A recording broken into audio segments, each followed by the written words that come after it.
Welcome back to On the Ball, the video podcast series from the Vanderbilt Sports and Society Initiative. I'm Andrew Maraniss, and in this show, I am really excited to have three very talented Vanderbilt undergraduates joining the show. Dylan Tovitz, Adam Burns, and Ethan Schulman, who are members of a student organization focused on sports business and sports analytics. They just had the opportunity to compete in a SABR case competition in Phoenix over spring break, where they're competing against 15 other teams from universities around the country and placed second in this contest, which was an incredible result for their first time in this competition. I know that they had a chance to meet people from across the baseball world, and I really want to get into that.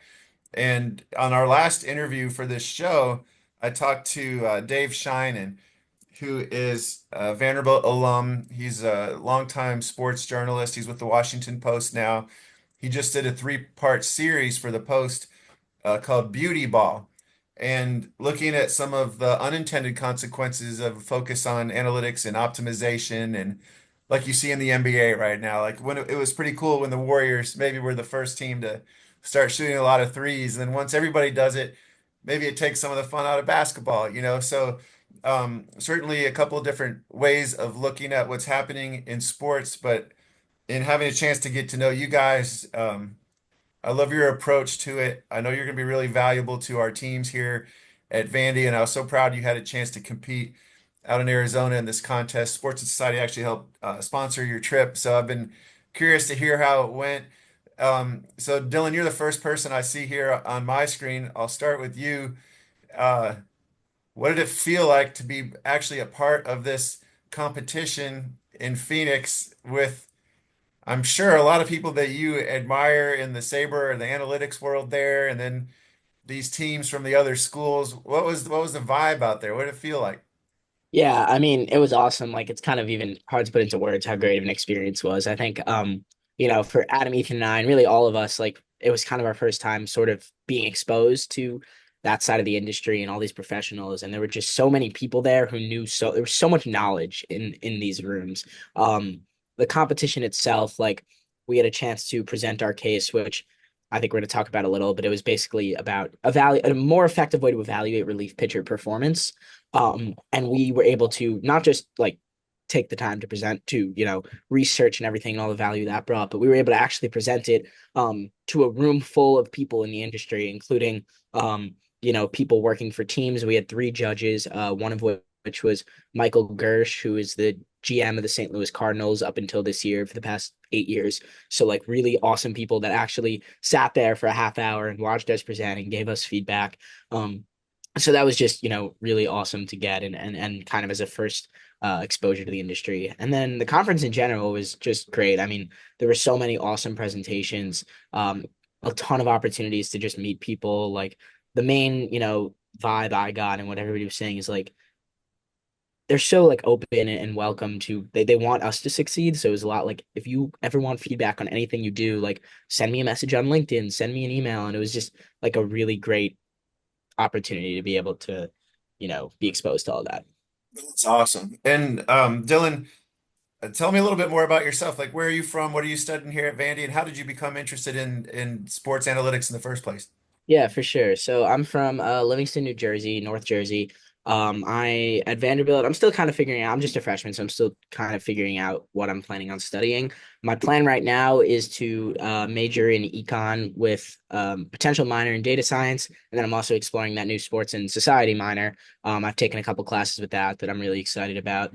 And yeah, I've always sort of been interested in sports. Baseball, especially for me, like huge baseball fan.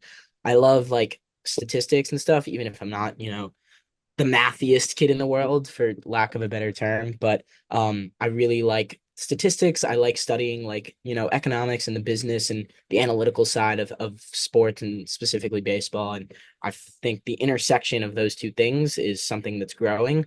And it's just a really, again, cool thing for me to like. I enjoy working on things in the context of sports and in the context of baseball. So I think it's a really cool sort of middle ground there. I posted the picture of you guys from Arizona. A Vanderbilt professor, Carrie Tipton, uh, like said Dylan with some exclamation points. Are you taking her sports and music class right now? Yes, I'm in her music, sports, and society class right now. She's yeah, a great professor, and yes, I gave a little breakdown for the class of it on yesterday when we were in it. She was very enthusiastic about it, but yeah, it was that's been a great class, and I think it's fascinating, and it's awesome having like classes that you know. So obviously, learning about sports is not something that's available everywhere. Like it's not like, oh yeah, I'll just go and take an economics class or a chem class. Like, so I think, to have that wide variety of classes available here is a pretty great thing. Absolutely. All right, Adam, you're up next. So you're actually from Phoenix. I think that the five-person team, so there's three of you here, two other team members, not on the podcast, but we're very important parts of your team out there. Everybody stayed at your house. Like, what was that like? What did your parents think about this crew from Vandy coming down? Did you guys destroy the place, set it on fire, or celebrate too hard after your second place finished? Yeah, so the good thing is when we were kind of me and Ethan were exploring potential conferences, there were kind of opportunities for us to present. And when we found the SABR conference in about November, and we saw that it was going to be one, the last weekend of our spring break, and two, 15 minutes from my house in Arizona. We knew it was just too good of an opportunity to be true. So I'm lucky my parents and sister are also big baseball fans as well. So it was kind of fun throughout the entire week that we did the case. I was kind of updating my sister on what we were doing. She was really interested in kind of learning about all of that. And they loved hearing like kind of the daily debrief every day about what our presentation was, other presentations we saw, and just the people that we met at the conference as well. So they were kind of, my parents and sister were kind of a circa part of the team as well, where we would leave the house around 7:30 a.m. every morning, go to the conference, get back at night, and then kind of debrief it with them, which kind of just added to the whole experience. They loved it. So Dylan mentioned that the case that all the participating teams were given related to how you measure the success of a bullpen. Give us a sense of, so you didn't know what it was going to be before you flew out there, right? Like, what was the process of how this competition works? Yeah, so we signed up for the case in January and weren't told anything until about a week before the case. And we were given the case on the Wednesday before our spring break. Okay. So we had a week to the way the competition works is you have a week to work on the case kind of separately outside the conference, and then you present it at the conference. A week's normally enough time. However, we had spring break right in the middle of that. So that kind of added a lot of intrigue to us. So we spent pretty much all of Wednesday and all of Thursday really just brainstorming. We spent probably 10 to 12 hours brainstorming about, okay, we had three prompts. The first is the current save stat is not very good in any way. So they wanted us to, one, design a new save stat, two, create a dashboard of metrics to better evaluate all relief pitchers, and then three, identify kind of with our new metrics who is overvalued based on the current metrics and who is undervalued. So we spent a lot of time brainstorming, did a lot of work up front, then kind of did a lot of work when we all went our separate ways for spring break. We kind of did a lot of work asynchronously and then came together on that last day to really hammer out the slideshow, how we wanted to present our info, and then get it submitted. And then we presented Friday morning to a panel of three current MLB executives. Wow. Must have been just like a surreal experience for you guys. I mean, I remember when you did your mock free agency event here in the athletic department, um, and you were sort of putting your skills to work, but really just in front of each other. Like, so to actually be presenting this to MLB executives, what did that feel like for you? It was one of the coolest experiences of my life. If we walk into the room, we have no idea who our judges are. We walk in and see a guy wearing Cardinals gear, a guy wearing Marlins gear, and a guy wearing Astros gear. So of course, our first question is kind of who are these guys? Like, kind of how high up are they on the team? And we didn't find out till afterwards that one of them was indeed the Cardinals GM the past 8 years. But it was very cool to kind of present, and we were able to see the whole. That was a 20-minute presentation. So throughout the presentation, we were able to see their reactions to our presentation and to our overall ideas. And they asked a lot of really good follow-up questions as well. So it was great to see for us to show how we think about baseball and then to get the baseball experts kind of asking us and showing how they also think about baseball. It was overall just such a cool and rewarding experience. Yeah. All right, Ethan. Um, part of the one of the prompts was that the save stat is not very good. Do you agree with that? What's the feeling in baseball about why the save is not really I don't know, what does it not like illustrate what is it intended to? Does it reward performance that actually isn't that valuable? Like what's the issue with the save stat? Yeah. So first of all, thank you so much for having us on, and thank you for supporting us going. We had a great time.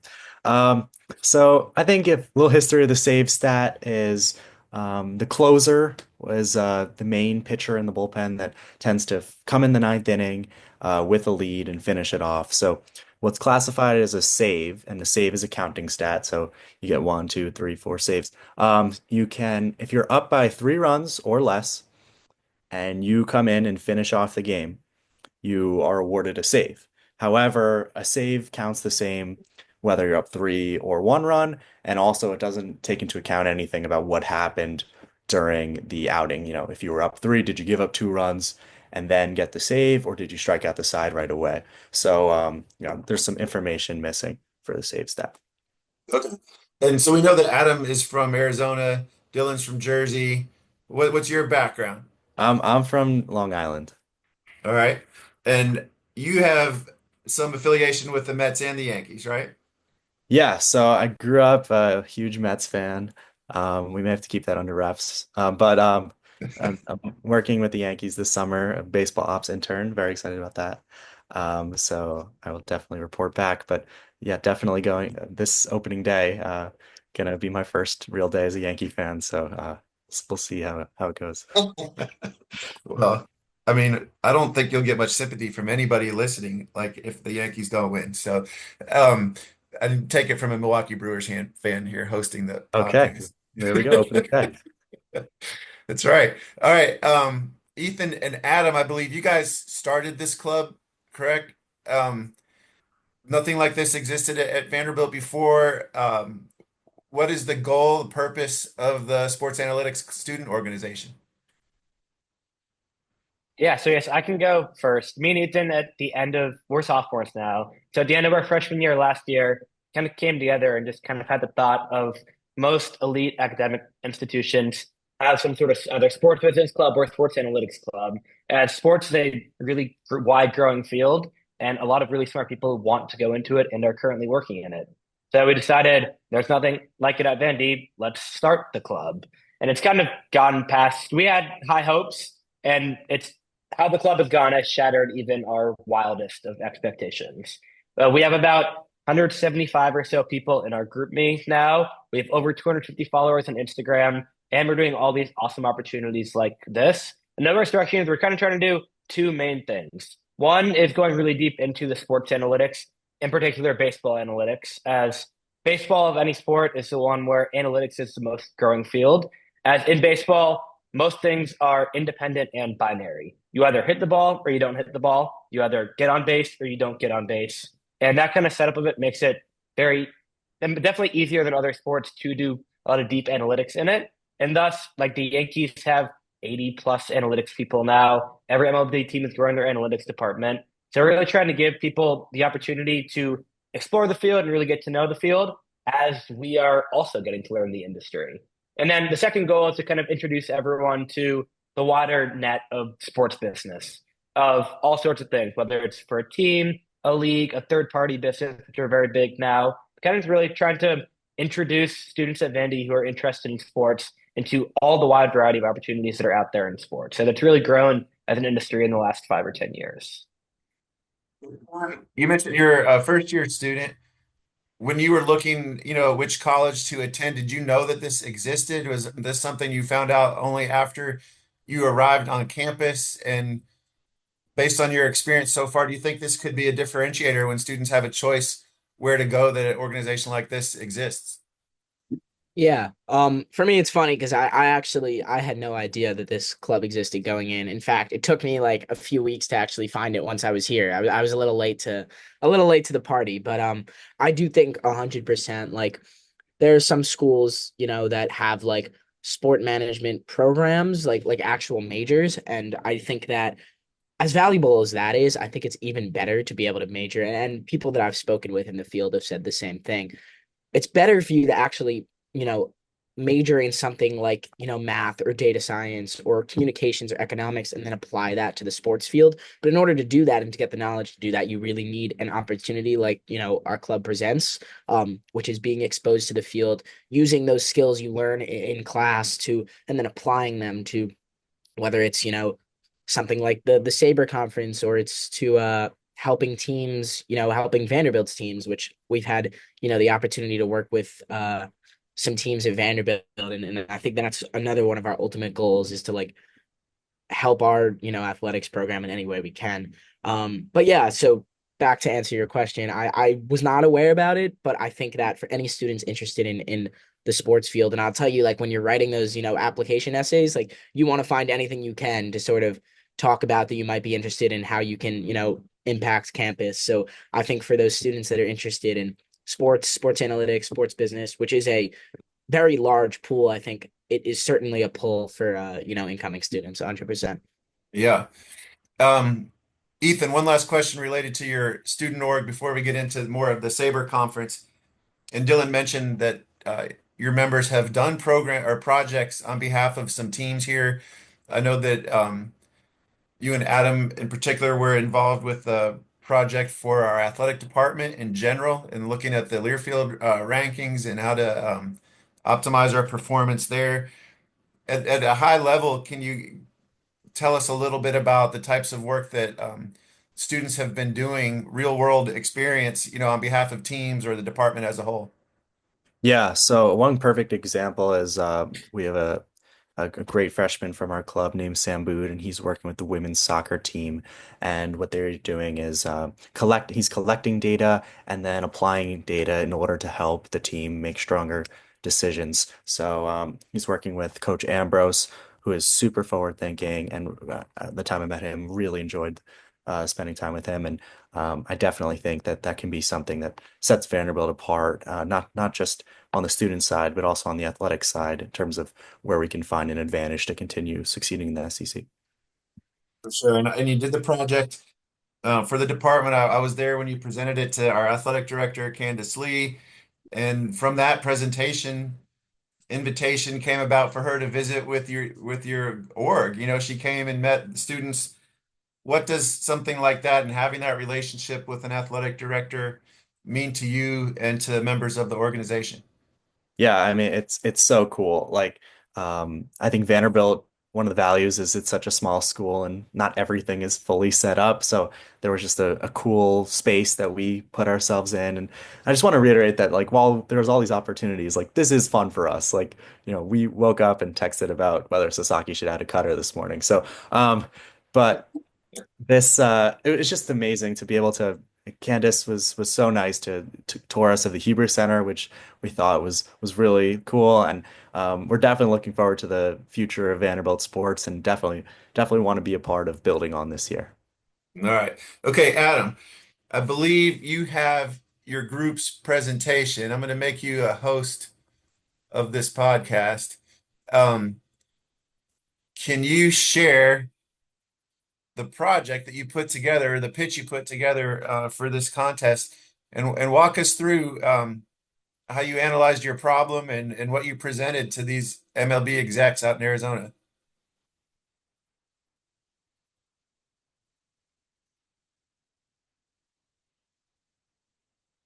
You're on mute.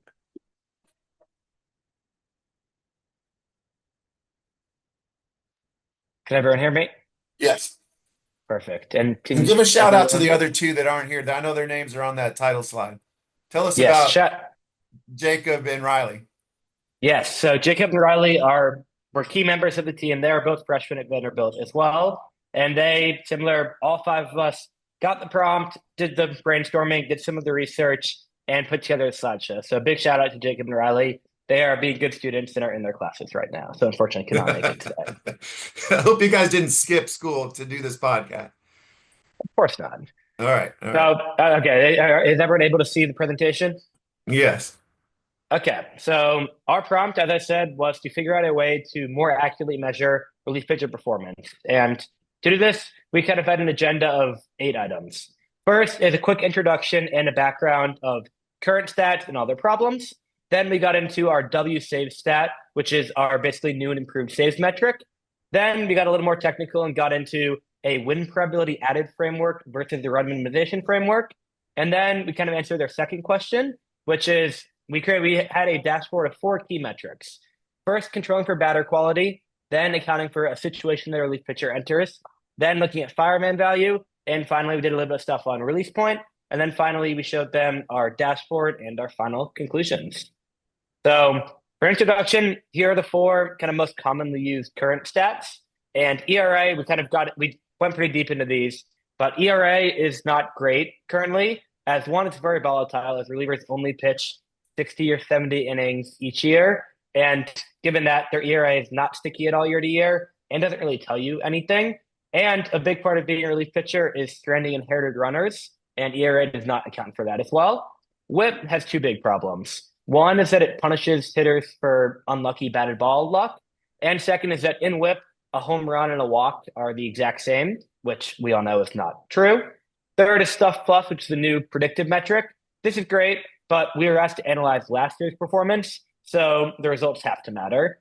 And then finally, saves. In our case, from Vince Canaro, the case founder, went into full detail on there's a lot of problems with saves. So that was the problem with the current stats. So then we got into our W saves metric here, which is, as we said, we're trying to redesign the save.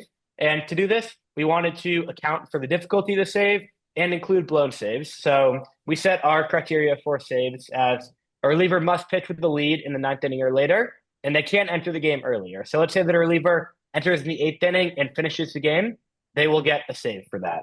And to do this, we summed up the win probability at the end of the batter minus win probability at the start of the batter. So this is our overall framework. Here we show kind of what is better about our W save stat versus the actual save stat. 1, it's simpler conditions, as we said before. 2 is it saves are weighted for difficulty. So a pitcher that accomplishes a save that is harder will get more W saves than a pitcher who does an easier job. And finally, blown saves are included, which we thought was a very big part of saves as well. Here are our 2 most extreme save examples. So the best save of the year was when Sean Armstrong, who I do not blame you if you've not heard of, we hadn't either, entered a 3-1 game with the bases loaded, no one out, and ended up pitching till the end of the game. So in normal save stat, he gets 1 save. In our W save, he gets 0.568. And the worst save of the year is when Jason Foley got 1 out against the lowly White Sox, where, as you can see, he got much less W saves than Armstrong did. Is it less? I mean, is lowly White Sox actually factor into it? Like a save against a bad team is worth less than a save against a good team? We can say that is factored into it. That is factored as the win probability is based on how good both teams are. No, Okay. It's based on the game situation, so it doesn't actually matter that they're the White Sox, but since they were up 3 runs and he came in up 3 runs with 2 outs in the 9th inning, it wouldn't have mattered if it was the Dodger. I mean, who is up is factored into the win probability. But it's more based on situation than Okay. But the batter that's up is factored in, or the hitters that the pitcher faces? No. No. Okay. Got it. Nope. Perfect. So then here are our top 5 closers by our new W save stat. And if you look at last year, we think this is pretty accurate, as Clase, Yates, Helsley, Miller, and Munoz were all outstanding by pretty much any metric last year. But the more interesting one is to look at this. And we want to really highlight 2 guys here. And the biggest followers in 2023, Emmanuel Clase had 47 saves, which was first in the league.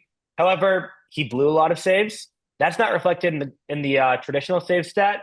But as you can see, he was 29th in our save stat, which is kind of more reflective on his value to the Guardians. Same thing with Clay Holmes last year, who was 8th in total saves, but blew a lot of saves, so he's only 28th in our metric. And this is all great, but then it's kind of our transition point from the closers part of it to overall relief pitchers. As for closers, it's a win probability added framework, which is fine, as we just kind of want a arbitrary stat for fans.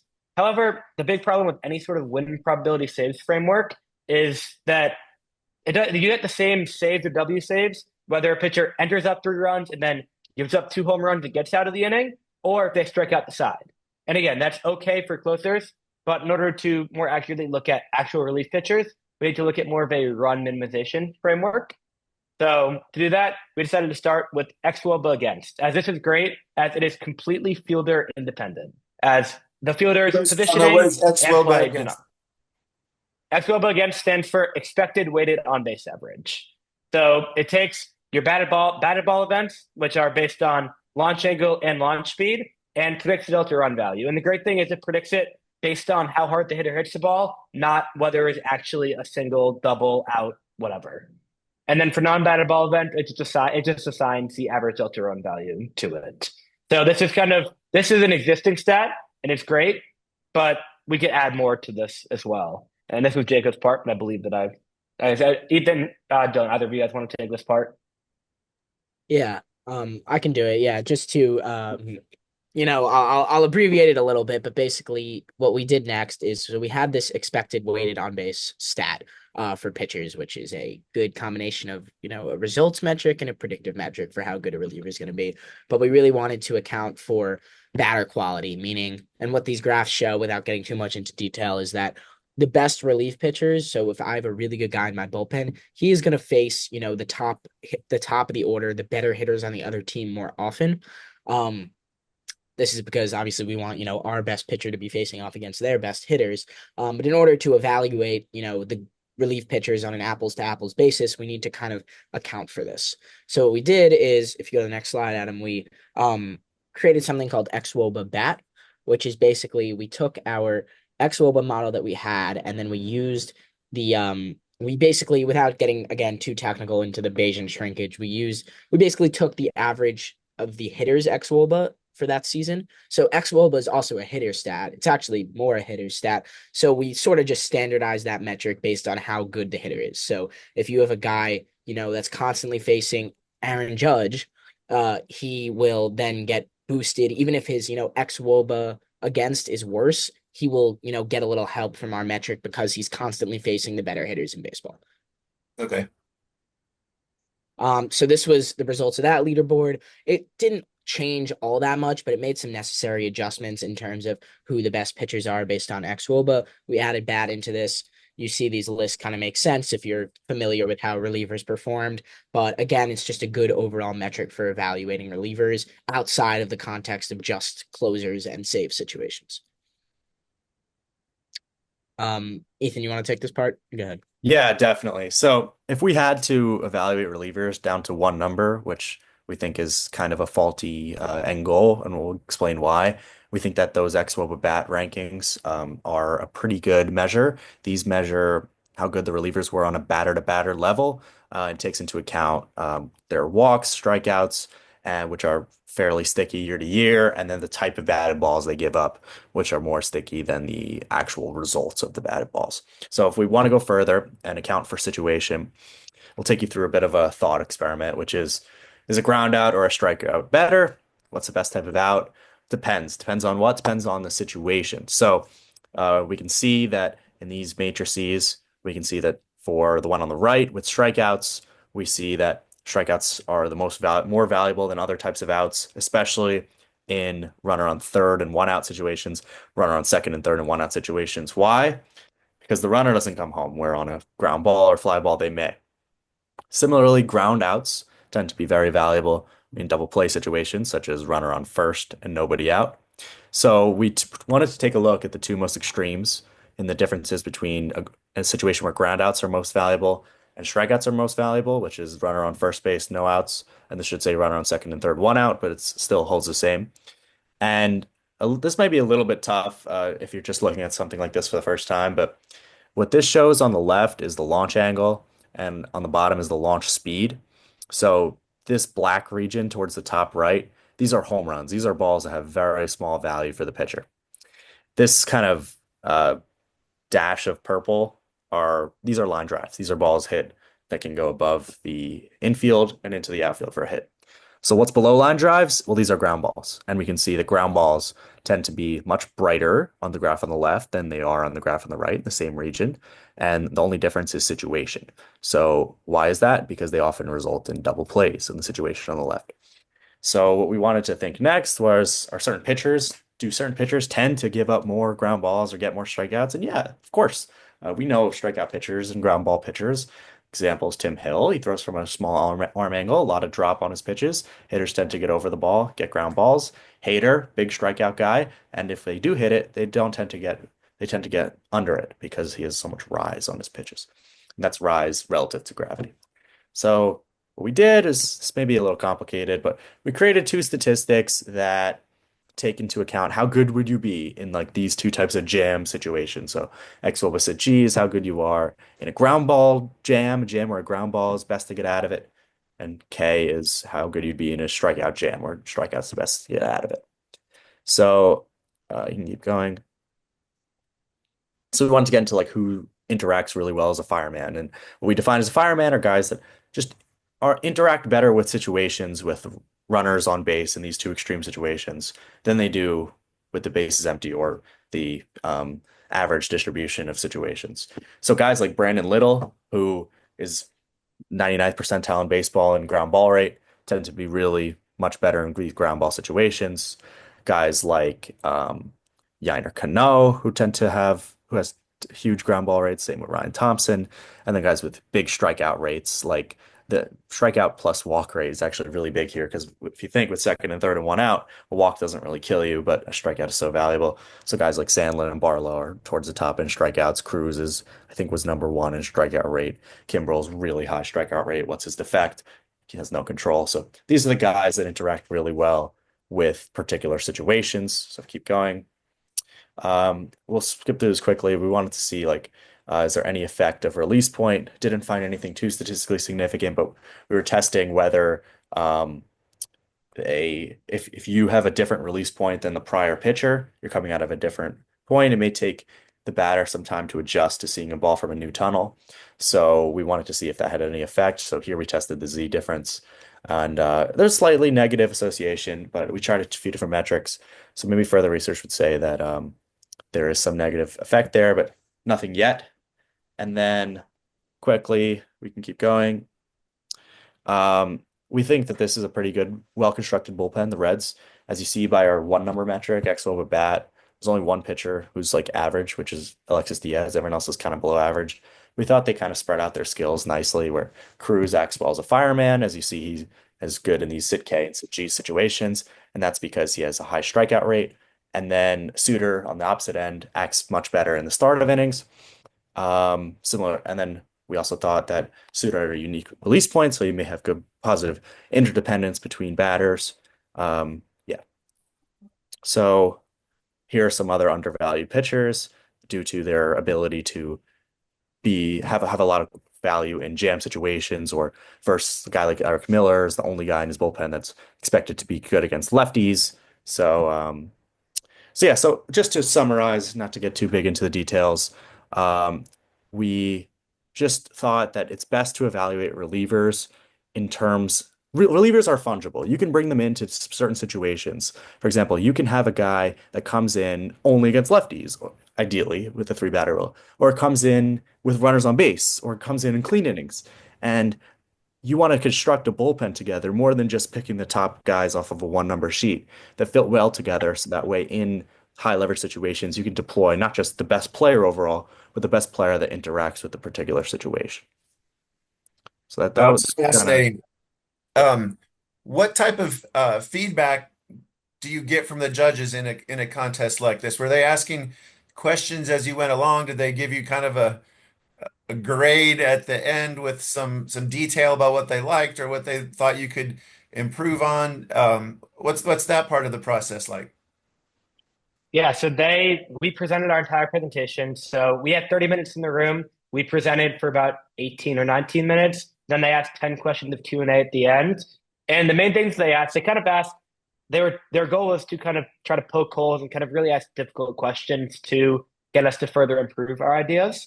So the main thing they asked is, with the three batter rule and with how long it takes to warm up relievers, kind of how feasible is it to bring in a guy like Fernando Cruz into a situation where you need a ground ball or a situation where you need a strikeout? And that's the types of questions they asked.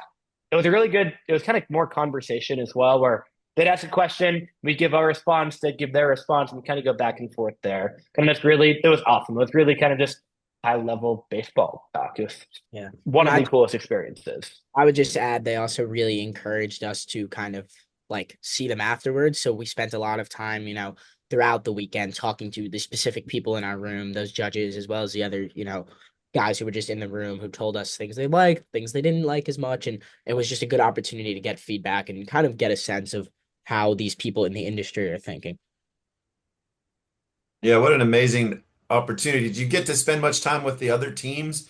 And if so, did you notice that they handled this like completely differently than you did? What sort of access did you have to the other presentations?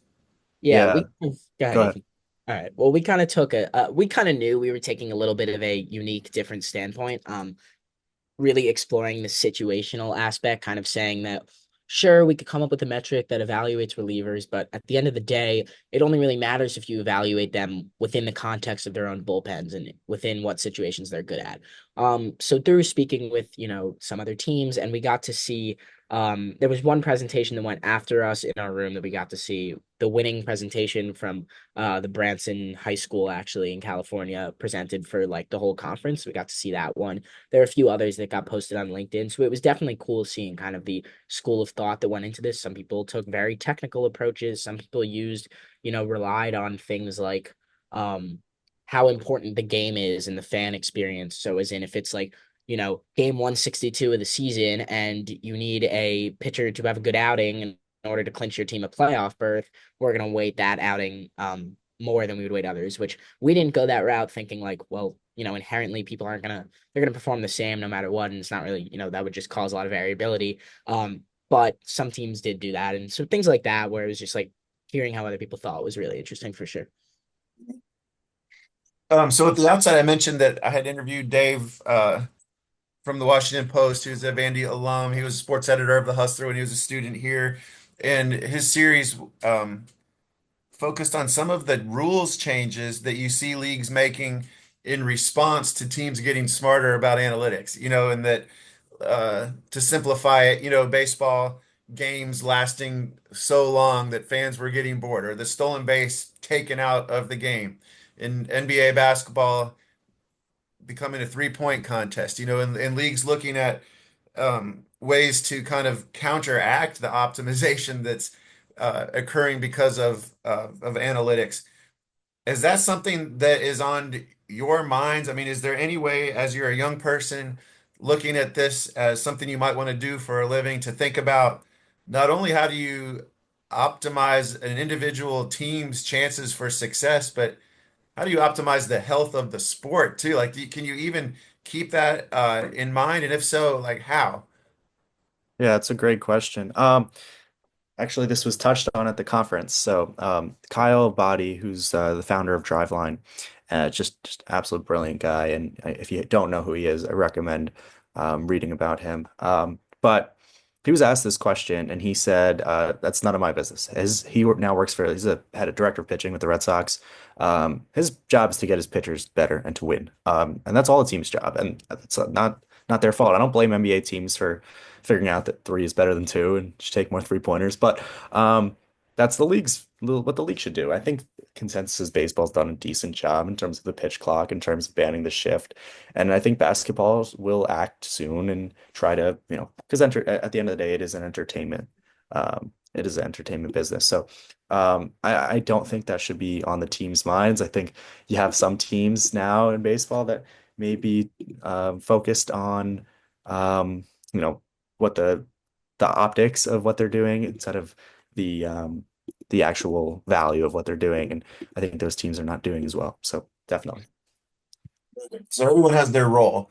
So if you're a team or your analytics department at the team, you're trying to win games. And Dave mentioned that this is like Theo Epstein admitted this. He said like when it was his job with the Red Sox or the Cubs to win games and not be concerned about the health of the sport. But then now it is, and he's been really involved in some of the changes. So there might be what like just a give and take or an interaction between optimization and the aesthetics of the sport. We might see more rules changes or just different ways of presenting a sport in the future than we have in the past, and might be worthwhile for us baseball fans set aside, like it's always been done this way. There's no way we can change anything, right? Because I think we're likely to see even more rules changes across the board in multiple sports.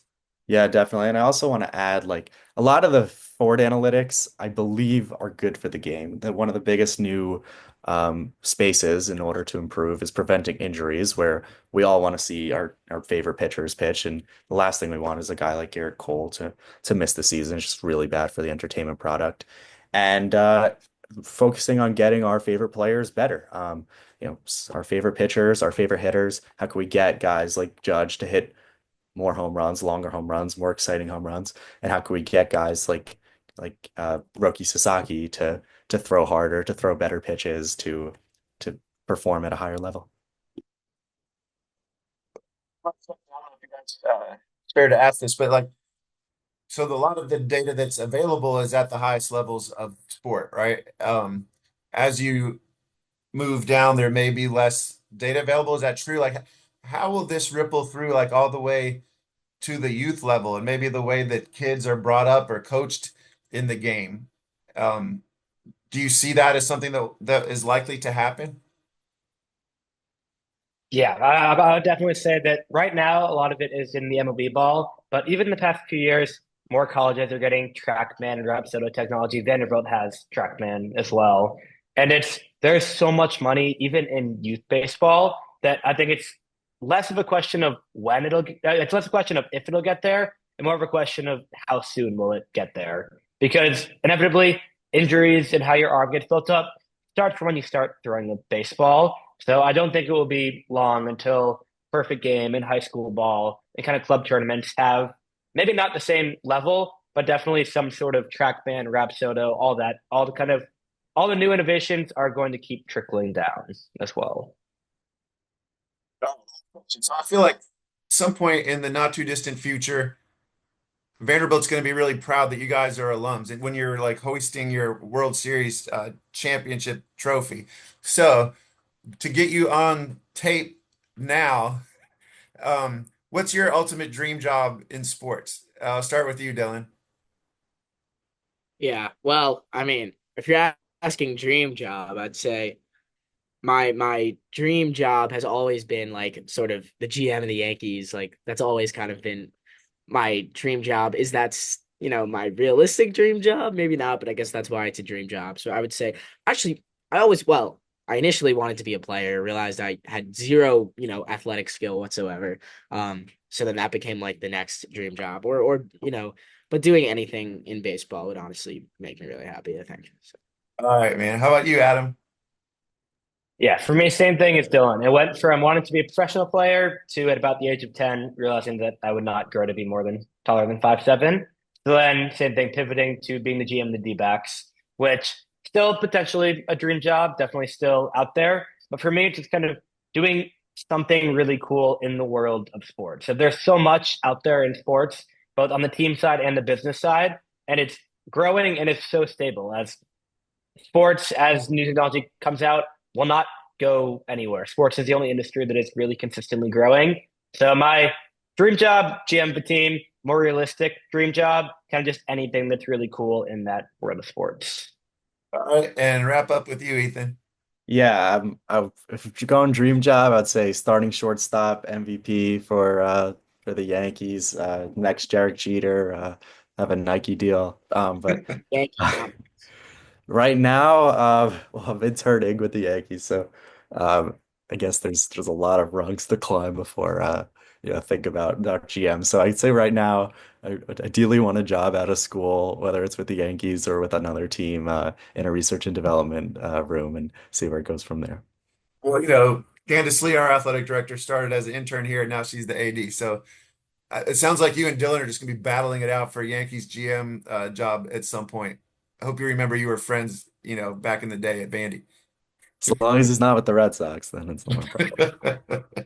Yeah, can you guys like work on some like poison pills or something like some reverse analytics to take some teams down? Maybe there'd be some big money in that. So, guys, thank you. I'm really happy with what you did in Arizona. It was awesome. Really proud of you. It's been fun to get to know you. Looking forward to what you're going to be able to do to help our Vanderbilt teams. Thanks for joining the show. Good luck to the student org. If there is a student who's in high school and thinking about coming to Vandy, or there's a current Vanderbilt student out there that wants to get involved with your organization, how do they get in touch with you? What do you recommend they do? All they have to do, that's the great thing about our club. All they have to do is just text any of us on any platform, and we will get them involved, invite them to a meeting, get to know them. Sports, kind of one of our big goals for our club too, is sports is for everyone. Of a lot of clubs at Vandy, difficult application process, it's hard to actually get a leadership role. Our club's a meritocracy. If anyone can join, and it's on kind of the person who joins to what they want to get involved in, and the opportunities are endless. So bottom line, just reach out. Sounds good. Thanks again, guys. Good luck with the rest of your semester as we wrap up the spring.